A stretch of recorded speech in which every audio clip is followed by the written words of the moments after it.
Dear friends, today we have a story with elements of fantasy. Yes, it's pure fiction, but I assure you, the story is very intriguing, and I highly recommend you listen until the end. Let's go. I awoke underwater. It was warm, salt water. I was naked and alone. I'm not sure how many times I had been in this position, but I was being reincarnated again. The sun was coming up. Soon, I would need to get out of this water and start my next life again. Maybe I misspoke. I would continue my life. I'll explain. I was born so long ago that I cannot remember the number of years that have gone by, maybe 3,000 to 4,000 years.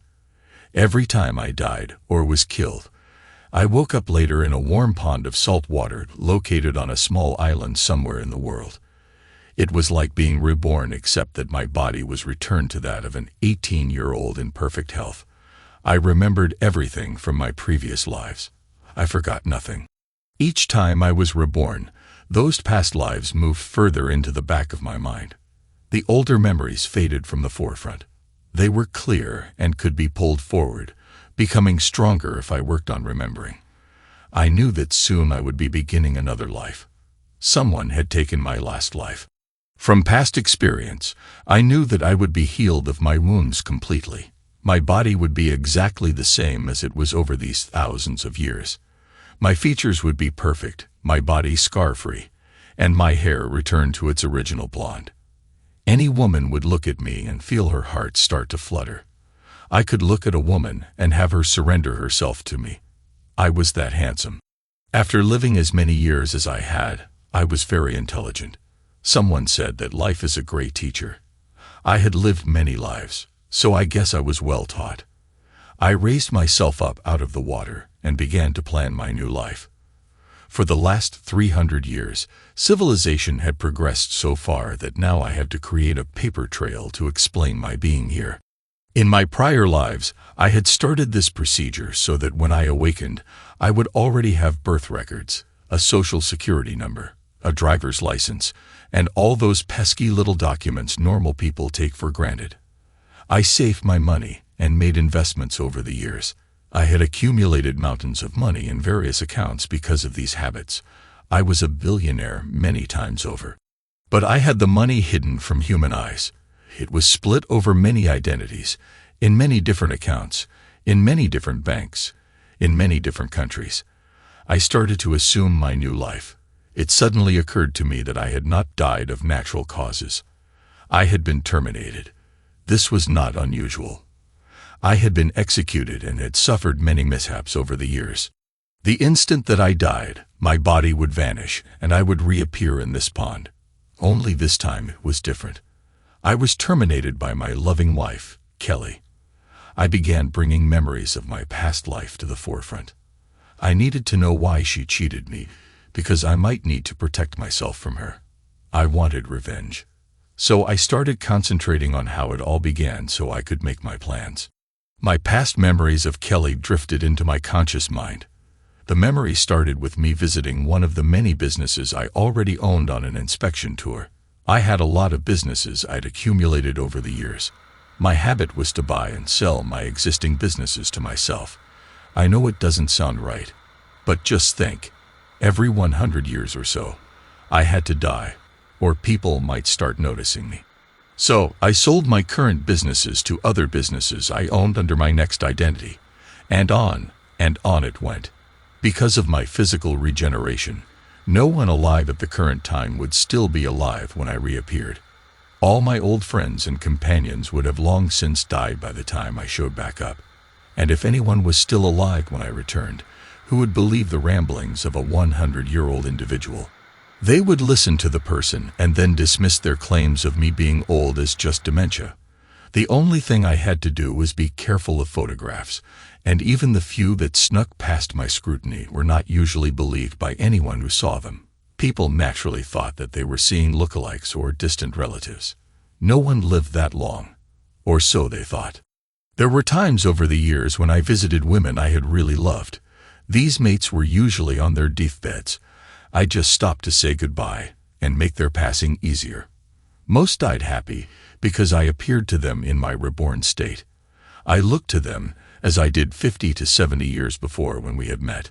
I would sneak into their rooms at night, hug them, kiss them, and welcome them into their new life. For them, there was no new life, but the important fact was they died believing. They died happy. They did not fear death at that time. It was the only gift I could give them for sharing their lives with me. Over all my lifetimes, I never fathered any children. My wives tried, and I was very happy with their efforts, but alas, there were no offspring. I had long come to believe that whatever gave me eternal life also kept me from passing that gift on to any offspring. Medical science grew by leaps and bounds over the years, and my sterility was tested. The doctors concluded that I was fertile, but for some unknown reason, my wives, could not conceive. Oh, we tried everything.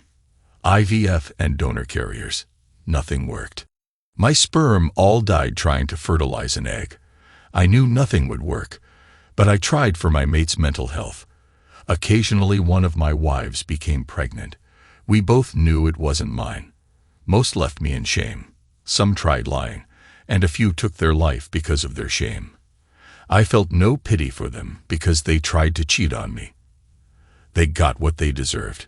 Anyway, back to my story. I was visiting a company I owned prior to selling it to myself. It was a nice little business, but it had become bloated over the years. If I sold it, I could reduce the bloat as a new owner always did when they merged. The good people stayed on. The bad, well, this was survival of the fittest 20th century style. One of the executives had a personal assistant, Kelly, with him as we toured the facilities. She was about the prettiest thing I had seen in a long time. Her boss was an idiot, but looking at her made my time with him almost palatable. Every time I glimpsed at her, I was greeted by a smile. The merger went as planned. Her boss was separated, and Kelly was assigned to me. So began our romance. We traveled the world together, as I had planned. We only saw the most beautiful and romantic places. I wined her and dined her but made no moves on her. I was always the perfect gentleman. We stayed in the best hotels, in their best suites, and always traveled by private jet. She was always on my arm, wearing nothing but designer clothes. She saw the real power of wealth. She was hooked on everything money could do. Kelly watched the big man tour the company she worked for. He was handsome. That was the first thing she noticed. Her boss had been living in fear of his visit for weeks, since it was announced he would tour their facilities. She liked her boss. He had taken the place of her long-dead father in her heart. She did not like his nervousness. The big man finally arrived. He was polite, projecting a very strong aura of power. Everyone walked on eggs around him. She watched her boss reduced to a blathering idiot when pressed to answer a few in-depth questions put to him by the big guy. She tried to protect her boss by flirting with this arrogant jerk. It didn't work. Her boss was still crushed under questioning. She watched as her boss became a shell of his former self. She developed a hatred of the new guy. She vowed to get even for the destruction of her substitute father someday. 6 weeks later, the merger was completed. Her boss and substitute father were terminated. The terms of his separation were more than fair, but he was only a shadow of his former self. He had lost his wife and daughter to a drunk driver. His job was the only thing that kept him from losing his mind. 2 weeks after his firing, he committed suicide. She vowed revenge against the new owner, not only for destroying her dad, but for not even noticing his death. About a month after the funeral, much to her surprise, she was asked by HR to report to corporate headquarters in New York City. She was told that the big guy wanted to interview her for a possible executive position. They sent her home to her apartment to pack an overnight bag. At 6 p.m., a limo picked her up and deposited her at the foot of one of the corporate jets. They flew to New York City, and she was set up in one of the corporate suites in the Plaza Hotel. She had a very poor night's sleep because of her nerves. The next morning, she was up, dressed, and looking very beautiful when she was picked up, again by another limo. She was driven to a private club, and escorted to a private dining room. There she found the big man. He was impeccably dressed and appeared to be waiting for her. As she walked over to the table, he rose and introduced himself. "Hi, I'm Tom Darby. Thank you for joining me for breakfast. May I call you Kelly? And please call me Tom." That's how her new life started. He invited her to accompany him on his business day. He had asked her to be his PA, but first wanted her to understand how much work it really entailed. By the time the day was over, she was hooked on the power and luxury the position afforded her. She accepted the job. It was every woman's dream job. Plus, it kept her close to him so that she could plan her revenge. Kelly soon gave up her old apartment and moved into a suite in the hotel. A few days after moving in, a fashion consultant and personal shopper showed up at her door. The woman explained, "Hi, my name's Megan. Mr. Darby hired me to update your wardrobe. I just need to learn your sizes and tastes before beginning." Kelly was stunned.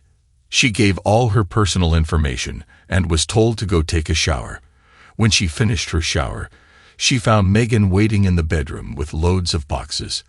"These are some selections and intimates for you to try on," Megan explained. Megan started handing her garments to try on. She stated that Megan needed a bit of grooming, so she got on her phone. While Kelly was still trying to regain her senses, a crew from the salon arrived at her door. Megan invited them in, and Kelly soon found herself getting a hairstyling, manicure, and facial. 2 hours later, Megan was finished with the makeover. Standing in front of her mirror, Kelly realized that she was, in fact, beautiful. She could not believe the change. As Kelly marveled at her transformation, she felt that Megan was correct. Megan started helping her try these garments on. Megan was like a crazy woman. Clothes or garments that Kelly thought were perfectly acceptable were called garbage by Megan and discarded. It took all day, but finally, Megan was happy, and Kelly's walk-in closet was full of both business and evening attire. And then there were the shoes, purses, and accessories. It goes without saying that Kelly was overwhelmed. Megan charged back into the bedroom and started attacking Kelly's closet, looking for the perfect outfit. Why? Because Kelly was to accompany the boss to dinner at his club at 8 p.m. When Kelly arrived at the club, she was treated like visiting royalty. They opened all doors for her and escorted her to a private dining room. As she crossed through the main restaurant, she felt all eyes on her. The men were in awe, and the women were envious. Kelly loved the feelings she was experiencing. When they led her into the private dining room, she found Tom standing beside the table, waiting for her. He looked so handsome, perfectly groomed, and in his expensive tux. He was smiling at her. She felt her heart melt. He walked over, took her in his arms, and kissed her cheek. "You look beautiful tonight. Thank you for joining me for dinner." Kelly felt excited. Damn, he's getting to me. This will make my revenge a little harder, she thought. They had a very enjoyable meal. When the limo arrived back at her hotel, he kissed her on the cheek and walked her to the doorman. As much as she wanted him to, he did not attempt to join her in her room. Damn, I'll need a cold shower tonight for sure, she thought. Kelly found herself traveling with him to all the beautiful places. His businesses were varied and all over the world. Kelly found herself loving being with him. Wherever they went, he was always treated like a visiting god. And by association, so was she. Kelly had been his PA for about 6 months when she decided to move the relationship up a notch. She had a rough plan for her revenge and wanted him nearer to her. They were in a hotel on the Italian Riviera. They had a 2-bedroom suite. After a day of shopping and looking at all the beautiful sights and a fine dinner, Kelly decided that tonight was the night to implement phase 1 of her plan. That night, when they had adjourned to their respective rooms, Kelly took a long, relaxing bath. After some time, she walked into his bedroom. He was awake, as she expected, still working. He took one look at her and carried her into his bed. It was a wonderful night. He was a wonderful lover. From that point on, If they were together, she never slept alone. Less than a year later, they were married. We were great together. We never argued. We never fought. We were the perfect couple. So why did she take my life? Tom thought while he was being regenerated, my business plans should be working. All my companies were being transferred to holding companies, where they were automatically protected from being looted by my wives or my trusted employees. Usually, my spouse died before me, so these plans were not normally needed. Hey, I was immortal. Once in a while, I was killed in a plane crash or car wreck. In these cases, my wives were allowed to keep receiving incomes to live on while I, under a new identity, ran my businesses. But this was the first time my wife was responsible for my death. I felt the need for revenge against her even more. I got out of the pool and looked around. I was familiar with the surroundings. The pool was located in a secret location on an island I owned in the South Pacific. No one could see me as I walked to the house I had built there. I put my eye to the electronic security system. It beeped, indicating that it recognized me. I liked these new electronic gadgets. They were much easier than hiding a key under the mat, and much more secure. I walked in and fired up my satellite communication system. Soon I had a signal and was booting a PC to check on my companies and how the transfers to new ownership were coming.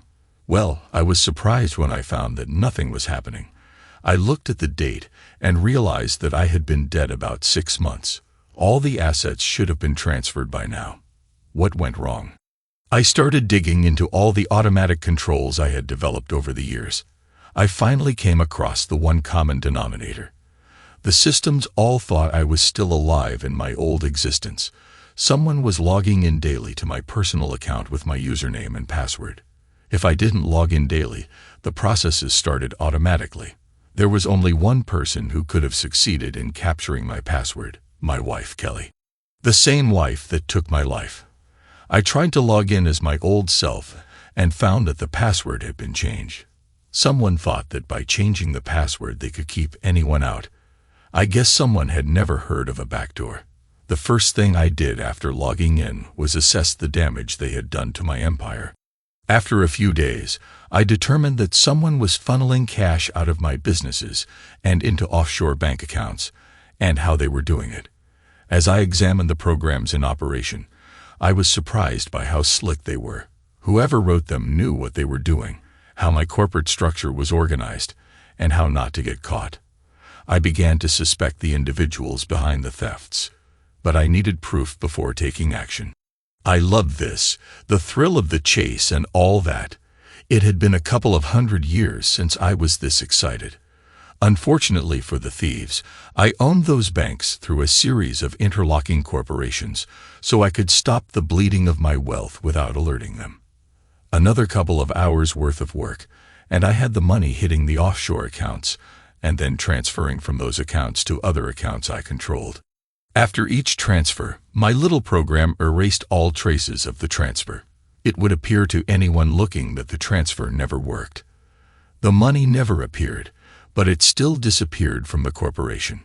If the thieves spotted the missing money, they would have one hell of a time figuring out exactly what was wrong. Once I finished protecting my fortune, I decided to see exactly where I was supposed to be. I knew that all my systems knew I was still alive when, in fact, they should have known I was dead. I knew I'd need to rethink the whole system. Maybe I'd attach some type of heart monitor to determine if my heart was still beating. This was going to be so much fun. Reading my email and my travel plans, I learned that my widow and I were on an extended cruise aboard one of my yachts. We were accompanied by 3 of my most senior executives. I guess I found my culprits. They all knew the current structure of all my businesses. If I stayed dead, they could clean me out. It was now my turn to teach them a lesson. I spent the next 2 days instituting fail-safes so that no one could hack my systems until I figured out a better system. When I got done, it would appear that their plan was working, but in reality, it wasn't. Not being able to die had resulted in me developing an attitude toward human life. Because of that attitude, I wanted just to sink the yacht. But then I remembered the 10 crew members aboard. They were just doing their jobs and not involved in my demise. So I had to be a little more subtle in obtaining my vengeance. No sense in hurting innocents. So I started a more complicated plan. The captain of the yacht received a notice from the manufacturer of the yacht, another company I owned, to dock at the nearest port. A structural weakness was discovered, and the boat was in danger of sinking in heavy seas. "Please return to port for repairs," directed the communication. The boat was near enough to Hawaii, so they stopped there for repairs. The yacht was placed in dry dock, forcing the conspirators to relocate to some property I owned on a small island there. My wife and her partners in crime hid themselves. I guess they didn't want it to be discovered that I wasn't with them. There might be too many questions asked by authorities. As they ferried themselves away, I started executing my plans for them. Living as long as I had, I learned many tricks. In the Dark Ages, I was a mage. As the years progressed, I became a great archer, a swordsman. With the advent of gunpowder, I became a rifle and pistol expert. I trained in all the Oriental forms of martial arts. I had developed into a very formidable adversary. It was through my use of these skills I was going to extract my vengeance. The island I owned was very private. There were all sorts of electronic surveillance and armed guards designed to assure my privacy. But again, I developed the system, so I knew its weaknesses. Soon I was inside the compound and hiding in the underbrush. My 3 executives were all between 55 and 62 years old. They had led the good life, and they let their bodies slide into disrepair. My first target was one of the fatter ones. He was ripe for a heart attack, and I was going to help him have one. One of the nice things about being rich was having all the best toys. And boy, did I have them. As I watched my fat former friend to learn his habits, I remembered my holographic projector. It was state-of-the-art. It had 6 projectors that projected the image, a very high-quality image. The projectors were very small size-wise, but very powerful. I set them up around the lounge chair my fat friend favored for his evening cigar and cognac. This was going to be fun. The next night, I was waiting for him. He dropped in his chair and lit a cigar. I walked in front of the cameras and started talking. "Hello, Lloyd. I'm back." My fat friend Lloyd stared in wonder. When he last saw me, I was a 45-year-old guy with gray hair and age lines on my face. What he saw in front of him was a 20-year-old in perfect health with an evil smile. "It can't be. You're dead," he exclaimed. "Kelly told us she did it." "I know, Lloyd. That's why I came back to get all of you. I want you to join me in death." And I smiled my evilest grin. "Just let me touch you. That's all it will take. Just a brief moment of pain and it's all over. The only problem is that you won't be going to a nice place like I did. You'll be going to the hot place. I understand that there you'll feel pain forever." I continued as I started moving toward him.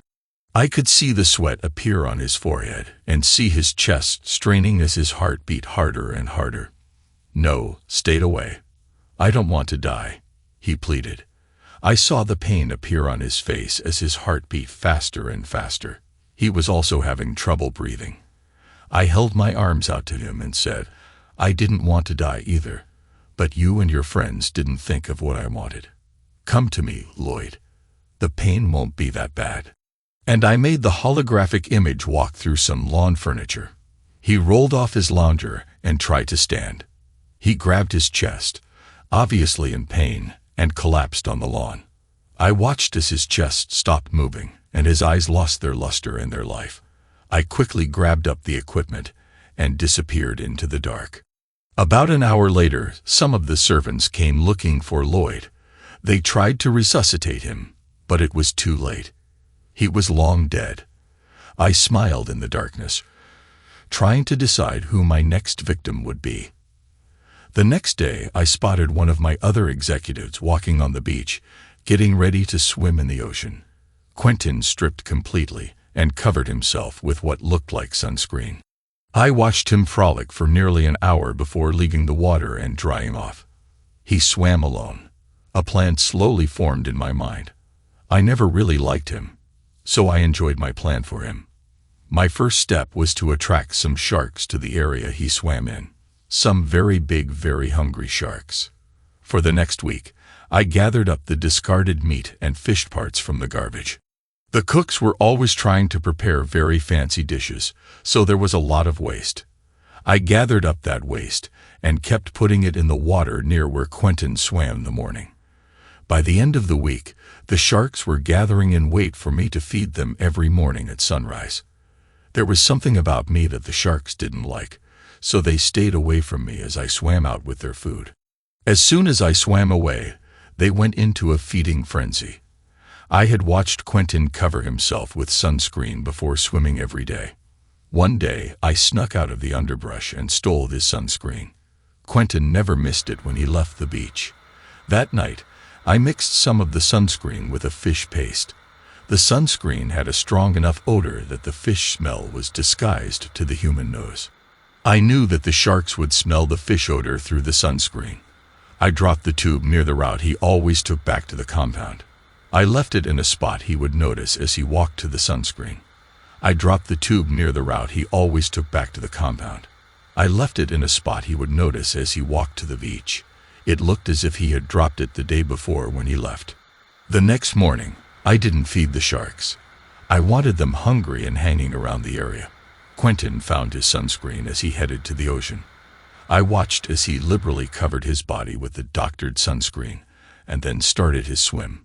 He followed his normal custom. He swam straight out into the sea for about a quarter mile before turning back. He almost made the turn before the first shark hit him. He started to scream but was dragged underwater before he could generate any real volume and alert possible rescuers. I darted out of the brush and grabbed the tainted sunscreen. It was about an hour later as I watched from my hiding place.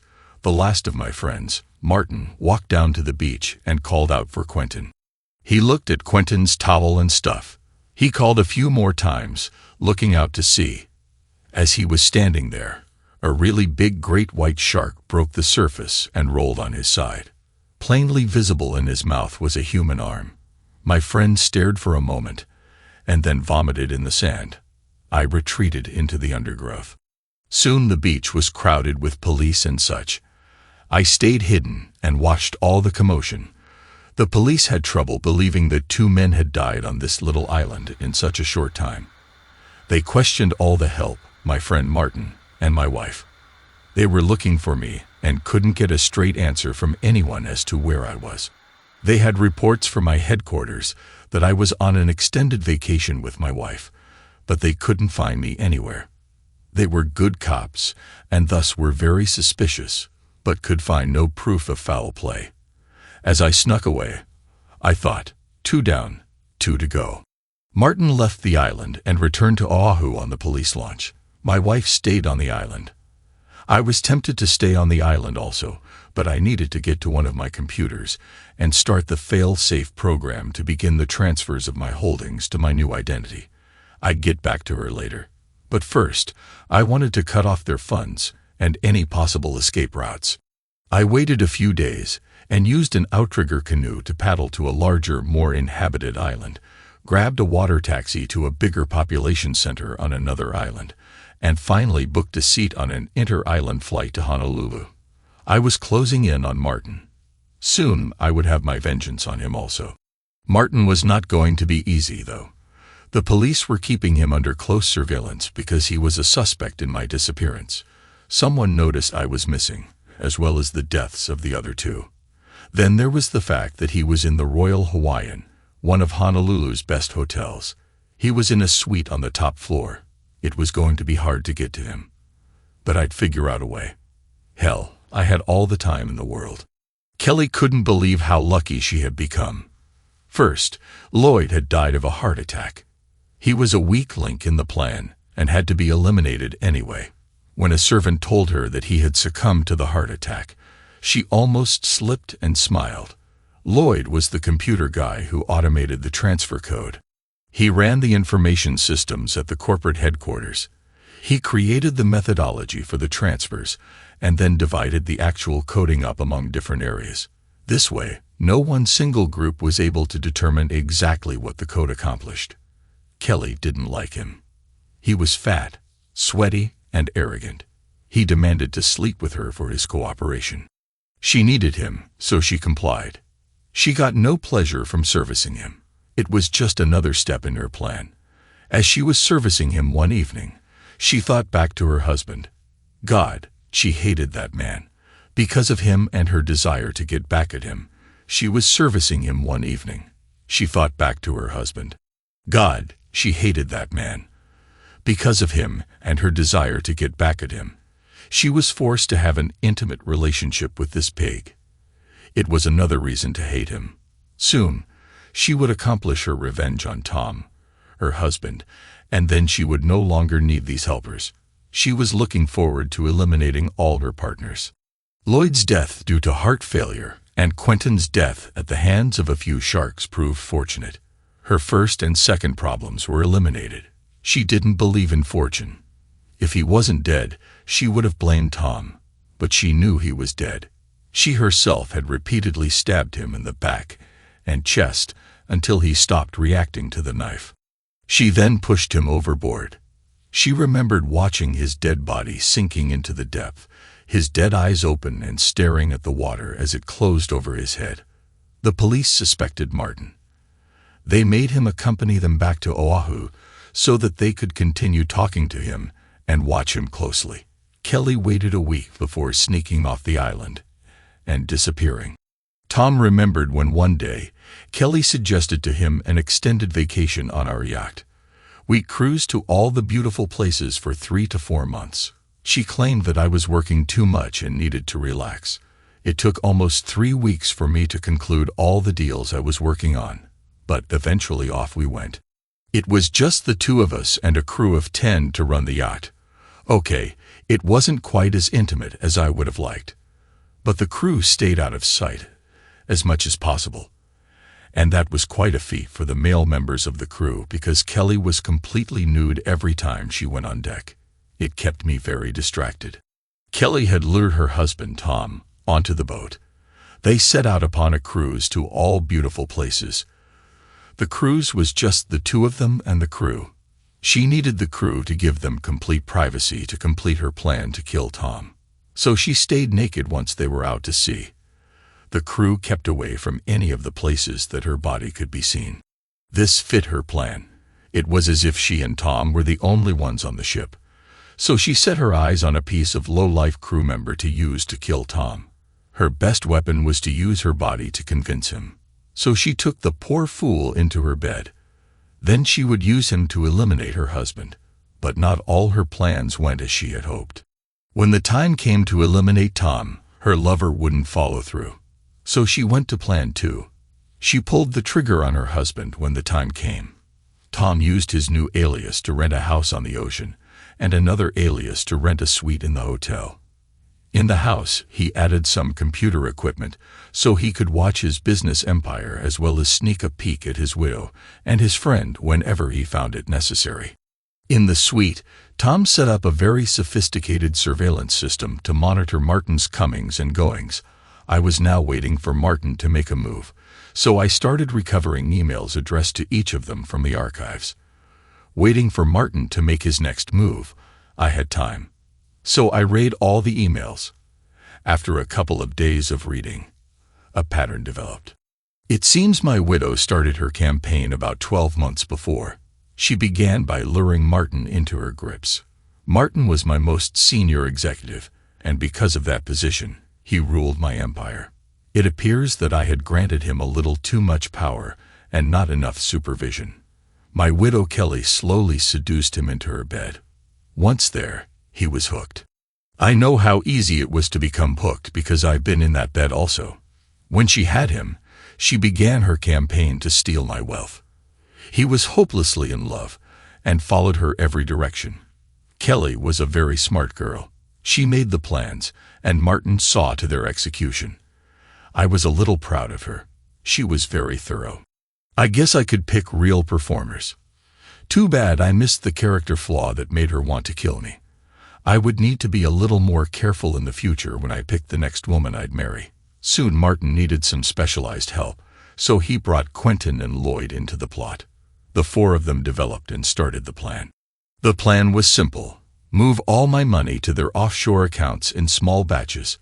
That way, they could steal billions without it being noticed. Only Kelly, my loving wife, knew that I needed to die for the plan to succeed.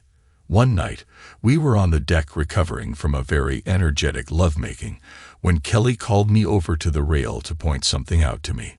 As I looked over the edge, she stabbed me with a steak knife in the chest. I stood there in amazement as she repeatedly stabbed me, then pushed me overboard and tossed the knife in after me. She made sure no one saw her. The witch actually watched me sink into the dark water with a smile on her face. I really didn't understand why she looked so happy. I never hit her. I always made sure that her monthly allowance was a couple of $1 million a month. And if she ran short one month, I put a few more million in her account, no questions asked. Whatever she wanted, she got. As I sank into the depths, I thought, the witch has tried to kill me. I wonder why. The next morning, she emailed Martin just 2 little words: "It's done." He arranged for Lloyd and Quentin to join him as he flew out to the yacht. As the Brits say, the game was afoot. They started the money transfers. They wanted to get as much transferred before it was noticed that I was missing. Kelly kept her lover hidden in the main stateroom. She had the thrill of using his body while telling the crew that I was under the weather and resting in bed. One night, after making love on the deck, she tossed her dead lover's body over the rail. Another problem eliminated. Now all she had to do was eliminate her co-conspirators, and her plan was completed.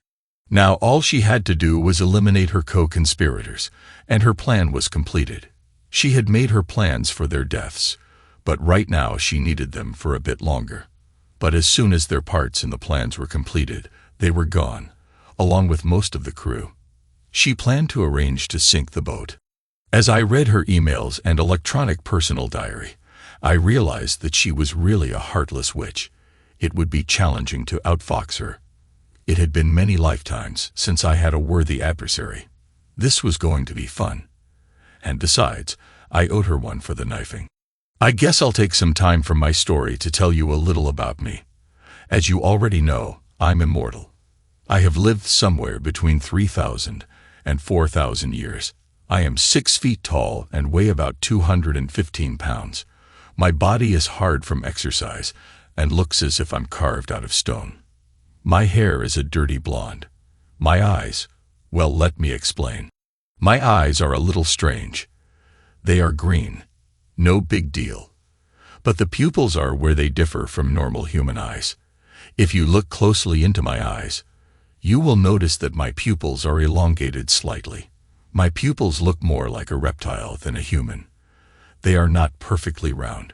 Over the thousands of years, I learned to keep my eyelids slightly closed, hiding the deformity. Once civilization progressed far enough, I started having contacts specially made to hide the deformity so that my pupils looked round, just like everyone else. Because of my eyes, I knew I wasn't a member of the human race. I could never have a family or children. I had to hide my differences, so I was destined to be alone, forever. In my early years, human hunters killed me because my eyes were different from theirs. That's why I learned to hide my differences. I don't know why, but my night vision is perfect.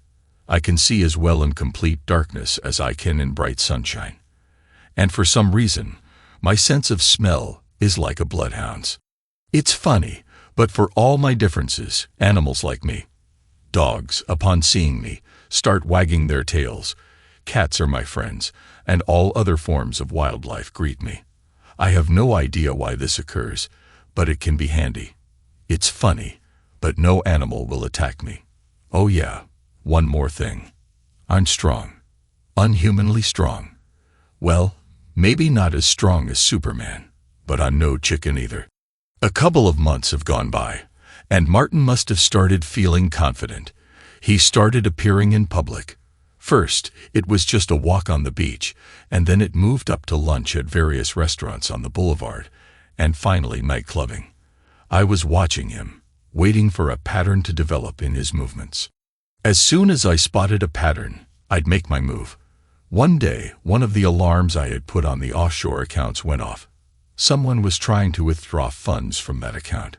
Soon, alarms were going off on all the offshore accounts Martin and Kelly had created. Soon, the banks were getting phone calls from a very worried Martin. Soon, he realized that the accounts were empty. So did the hotel, and he was soon out on the street. I followed him around Honolulu, watching and waiting for him to stop someplace. I noticed him talking very hastily on his cell phone. Since I wasn't on my PC, I couldn't be sure, but I'll bet he was telling Kelly her plans went belly up, and all the money was gone. Boy, I wish I could have heard that conversation. Once he hung up, Martin started walking toward Diamond Head. I followed. He spent the next hour climbing to the top. He waited until the tourists had all left before climbing over the railing. He just stood there as if he couldn't make up his mind whether or not to jump, so I helped him decide. I said, "Hello, Martin. Want me to help?" Martin turned at the familiar voice. He saw me. "No, you're supposed to be dead." He screamed and started backing up. He reached the edge and fell. I listened to him scream all the way down. 3 down and 1 to go, I thought. By the time I was able to return to my island, Kelly had dropped right out of sight. There was no sign of her. I started hunting her down again. Days turned into weeks, weeks into months, and finally, after about 2 years, I was almost ready to give up. I was enjoying the weather in Cancun.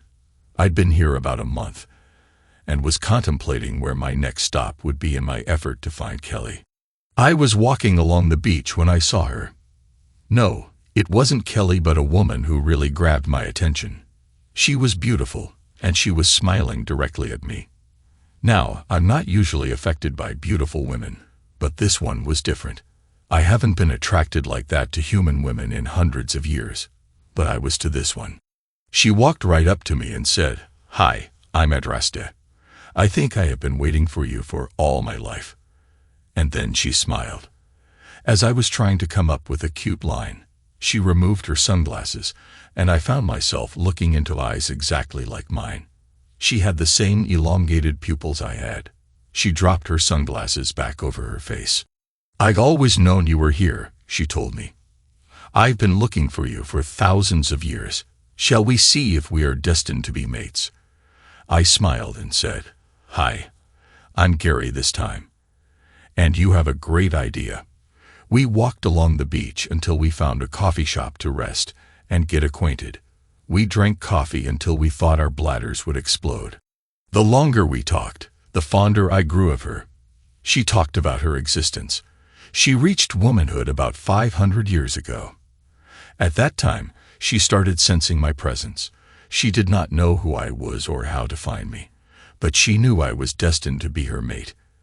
As time passed, she tried to find me, only appearing where I was after I had already left. 2 weeks ago, she felt my presence in Mexico. She was in Oregon. We were close. She bought a ticket on the next flight to Cancun.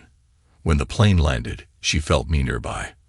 While she was arranging for a rental car, she felt me nearby. She ran out of the agent's office and started trying to find me. I was so close to her now. Her body ached for me. Then she found me and knew I was the one. As I sat with her talking, I noticed a very pleasing aroma emanating from her, but I didn't recognize the perfume. She must have noticed me sniffing because she smiled and said, "That's the smell of my excitement. Being so close to you excites me." I was grinning from ear to ear as I took her hand, and we walked to my rented house. We ended up making love all night and the next morning. I knew we were meant to be. It was the first time I had ever felt this way. I looked into her eyes and felt complete for the first time in my life. She looked back up into my eyes and said, "I love you. Our baby will be a perfect little girl. When we are ready, I'll give you the best baby in the world." I agreed. "You already have," she answered. I looked at her with questioning eyes. We women know when we are with child. Later that afternoon, we got up, showered, and ate. We couldn't keep our hands off each other. We went for a walk, holding hands the entire time. As far as we were concerned, we were the only two people on Earth. Come to think of it, we were the only two people on Earth of our kind. Over the next few months, we got closer than I had ever been with another person in all my lives. It was as if we were meant for each other. Her stomach started showing the baby. We were sitting together on the couch one evening when she said, "I just felt her kick. Put your hand here." I gave her a funny look as she said, "Her. Mothers know the gender of our children," was the reply I got. I put my hand on Adrasta's belly, and for the first time felt my daughter move. I know I said daughter, but I know better than to question my Adrasta. One night, after making love, I told Adrasta all about Kelly. I explained about our marriage and her deceit, how she tried to kill me, how she tried to steal my wealth, how she planned to eliminate her partners and keep everything for herself, how much I hated her and wished for vengeance. Later that month, Adrasta asked me, "Do you still want to find Kelly?" I nodded. "I feel her nearby. Let's go hunting." I nodded. "I feel her nearby. Let's go hunting." She replied with a big smile. I still owe her for trying to kill my man. I think she should suffer. I glanced over at Adrasta and knew she meant exactly what she said. I made a note never to get this woman mad at me. Adrasta and I returned home and sat by a globe in my study. She started rotating the globe with one finger, tracing its turning. She suddenly stopped the globe at Greece. She looked at me. She's living on a small island near Crete. 3 days later, we were on a plane heading to the Mediterranean. We traveled by train to Crete. There, we set up a love nest in a small villa. We started renting sailboats and cruising the islands. On the 3rd day, Adrasta grabbed my hand and pointed at a small island. "She's there, but I also sense a small presence with her. I think she has had a child." Then she looked at me. "You can't hurt her child. I won't allow it. He did nothing to harm you. And besides, we are going to deprive him of a mother," was her response. I knew better than to argue, so I just nodded my agreement. We spent the rest of the week investigating the island. It was only about 5 miles square and roughly round in shape. It was very rocky and only suited to raising goats and olives. There were some vacation villas on the seaward side of the island. Kelly was living in one of the smaller ones, facing the west. We quietly rented a villa as far east as possible. We started our plan to make Adrasta friends with her. Adrasta would not let me near her. Kelly would recognize me and flee again. I was not to be recognized by Kelly until it was time for our vengeance. It was easy for Adrasta to make friends with Kelly. All women form a bond with pregnant women. Adrasta used these natural instincts to make friends with Kelly. After about a week, the two of them were going everywhere together. Adrasta told Kelly that her husband, me, was still working, and it would be a couple of weeks before I arrived. So I had to stay hidden in the villa where I could not be seen. I was bored during the days without my Adrasta, but Adrasta made me forget that boredom at night. So I was a very happy guy. One night, Adrasta and I were recovering after lovemaking, when she said, "I think we're ready to get even. Then we'll let her suffer a few weeks and execute our final vengeance." After a week, we started phase 2 of the plan we had devised for Kelly. One evening at dusk, Kelly found herself on a bluff overlooking the sea. She stood there watching the water when a little voice in her head told her to strip. She did, not really realizing what was happening. I stepped out of the shadows and said, "Hi, Kelly, remember me? You killed me with a knife." And then I showed her my eyes for the first time. Her eyes widened into large saucers. Her hands went over her mouth to stifle a scream. She started backing up. She backed up to the edge of the cliff, and I thought she was going to fall. But instead, she turned and ran, screaming back toward the village. I could have easily caught her, but I was having too much fun tormenting her. The locals saw her running naked through the village, screaming that she had seen a monster on the cliff. She was placed in the hospital, and because of her ramblings, found not to be of sound mind. She was placed in a mental institution. I visited her a few nights. By the time I was done, her mind was completely gone, or at least that's what the doctors thought. She kept screaming that she saw a dead man, and that I wasn't human. There was nothing wrong with Kelly's mind. I wanted her to know that I was alive, and still out there waiting for her. Her behavior was noted by the staff, and they thought her illness was getting worse. Kelly's son was put up for adoption by the authorities because they felt that Kelly would never regain her mind. Adraste, and I adopted him. We felt he should not suffer for his mother's crimes. We would raise him as if he were our own son. Adraste and I quietly sailed away from the island. For some reason, Adraste wanted to stay on my island in the South Pacific, the one I was constantly reborn on over these many centuries. She wanted our baby born there. One night, we made love in our bed for hours, and I dropped off to sleep. Sometime during the night, I felt my wife start to get up. I started to stop her when she said, "I'll be right back." I was so exhausted that I fell right back to sleep. The next time I awakened, she was next to me in bed. I started to hug her, but she grabbed my arm. "Be careful, you'll hurt her." It took a second for her comment to sink into my foggy brain. I sat up in bed and looked at my Adraste. She had a small child getting fed by her. Our daughter, Elle, had been born. I carefully kissed my Adraste as she tried to show me our child. I looked at the baby lying on her chest. She was about half the size of a human baby. I must have shown some form of concern, but Adraste just smiled. "She's the correct size. Our children are born smaller so that the mother feels no pain." "But you're 2 months early," I exclaimed. Again the smile. "No, that's the normal time for us. And there's one more thing I need to show you."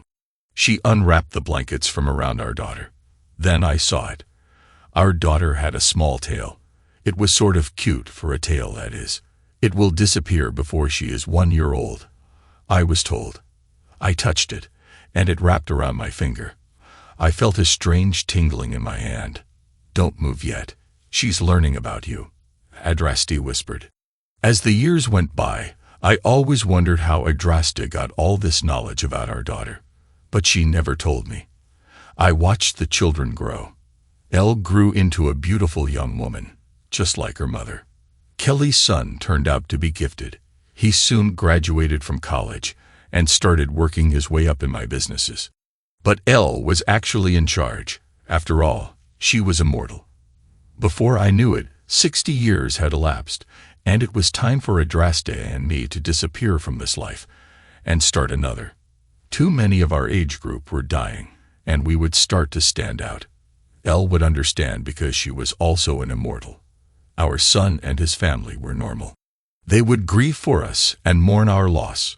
For them, I felt sad. One night, as I brought up my plans for our future, Adraste interrupted me. "I sense another like us on this planet. He is a male, and Elle will find him someday. They will be a pair." "So," I replied. "So don't you know that there is only one pair like us allotted per planet? We will not be returning here," she stated as if we had no choice in the matter. "Will we still be together?" I asked. "Yes," was the only answer I got. "Then let us begin the journey," was my reply. The staff found Adraste and me the next morning when they went to investigate why we did not come down for breakfast. They remarked how peaceful and happy we appeared. Our family and friends mourned us as we were buried at sea. Somewhere in the universe, 2 individuals were reborn, this time together. Thanks to everyone who took the time to listen to today's stories. If you enjoyed it, please consider liking and subscribing if you haven't already. Feel free to share your thoughts on the events in the comments below. Take care.